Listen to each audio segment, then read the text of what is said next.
Hey guys, it's Kelly from Modio Sports Therapy. I am going to talk to you guys today a little bit about foot and ankle therapy. So if feet gross you out, then turn me off. I've had a lot of people in the office recently that have shin splints, calf pain, foot pain. So I thought it would be fitting to pop a video out here of just a few stretches and therapeutic exercises that you can do to help yourself out there. So I'm sitting down here on the floor and I've got my foot out.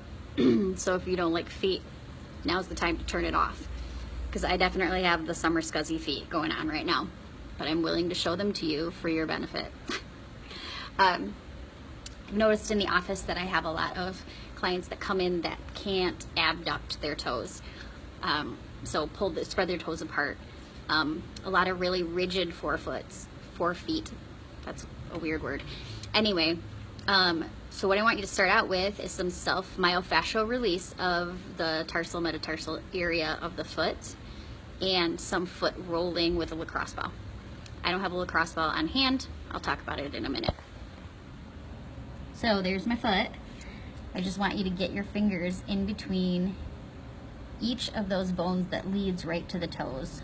So you can see I'm in between each toe here.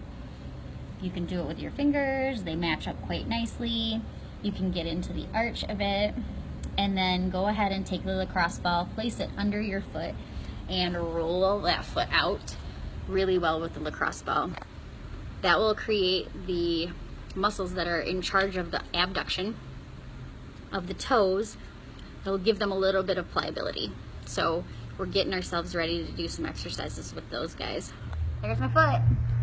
After you get the self-myofascial release taken care of with the rubbing kind of in between the tarsal metatarsal area, as well as the rolling with the lacrosse ball on the bottom of the foot, we're going to talk about toe spreading.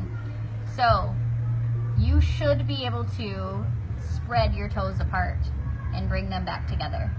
They have the ability to do this. If you lack that ability, go ahead and give yourself a little help there to get them all apart. Give them a good stretch and put them back together. Obviously mine do a pretty good job of spreading and bringing back together, but I have seen people that don't have that ability in their feet, and it's fine to try to give them a little help to get there so you're getting that neuromuscular response. Next thing we have is toe lifting. So I want you to try to stand on your entire foot. So I've got a triangle that is made up of this place on my foot, and then my pinky toe side place, and my heel. I talk to people when they squat a lot, when I'm coaching, about standing on their full foot.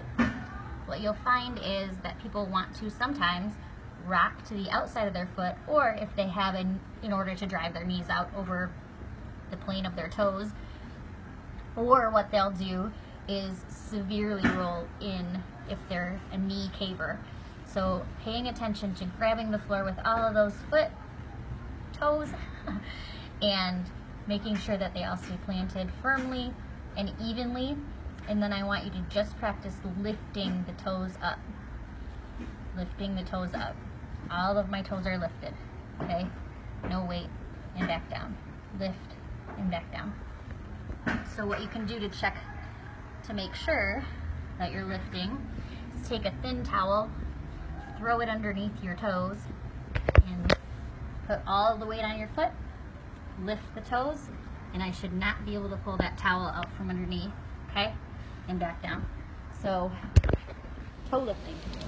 That just gave you a little snapshot of some of the things that we may go over if you come in with an issue like calf pain or plantar fasciitis.